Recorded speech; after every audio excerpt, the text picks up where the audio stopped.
New at 5:30, it is the most wonderful time of the year for some, but the most difficult time of the year for others. In fact, a 2021 survey by the National Alliance on Mental Illness, or NAMI, found that 60% of people felt their mental health was negatively impacted by the holidays. To help people better navigate this time of year, experts encourage you to, first of all, accept your feelings, maintain healthy habits, set healthy boundaries, and find time to connect with others. And it's advice that one local man hopes to share year-round with his peers in the construction industry. A recent CDC report found that construction workers have the second highest rate of suicide. The mining industry came in at #1. Tonight, 10 investigative reporter Rochelle Aline explores the issue and the new resources being used to fight it.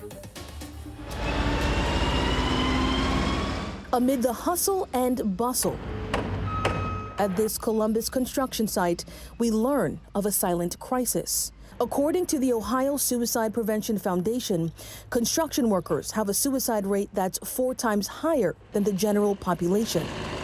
And according to the Center for Construction Research and Training, in 2022, more than 6,000 U.S. construction workers died by suicide. Experts say veteran status, high-pressure working environments, and workforce shortages are all risk factors that contribute to the problem. But local construction leaders add that there's another factor prolonging it.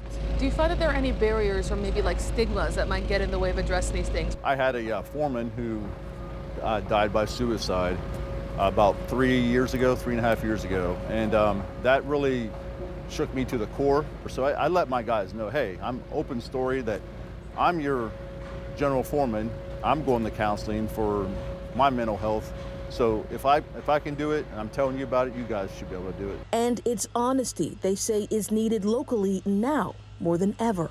Columbus is boom town right now, and it's the schedules. Everybody wants the project done as fast as they possibly can so you can get to the next project. Because we've all been through bad days. To help ramp up that response, mental health advocate Paul Lawson created Blueprints for Wellbeing in partnership with the Builders Exchange of Central Ohio and Adam H.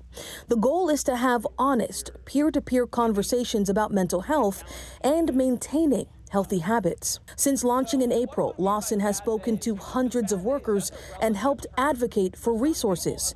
But these industry leaders say truly fixing this issue will take buy-in from the industry at large. This isn't something that OSHA is telling us to do. There's some guidelines and recommendations out there, but we're not mandated to do this. It's just the right thing to do.